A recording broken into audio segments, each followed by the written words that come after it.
పిల్లలకు కానీ మనకు కానీ అధిక బలము రావాలి అంటే బాదం పప్పుల్ని, పిస్తా పప్పుల్ని, జీడిపప్పుల్ని ఈ మూడిటిని ద్వారగా వేపించి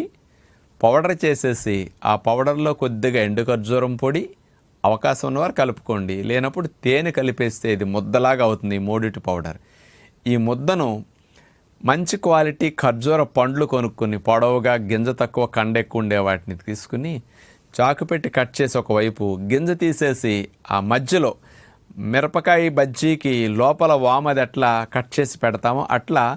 ఈ డ్రై నట్స్ పౌడర్ని ఖర్జూరంలో పెట్టేసి అట్లా ఫిల్లింగ్ చేసేసి పెట్టేసుకుంటే జర్నీస్లో పట్టుకెళ్ళటానికి రోజు ఒక 10-15-20 గనక తీసుకుంటే ఇంట్లో ఉన్నప్పుడు కూడా చాలా బలాన్ని అందిస్తాయి అన్నమాట. అంటే పిల్లలు కానీ పెద్దలు కానీ ఇట్లా పెడితే ఈజీగా తినేస్తారు కాబట్టి డేట్స్ ఫిల్లింగ్ ఉపయోగించండి.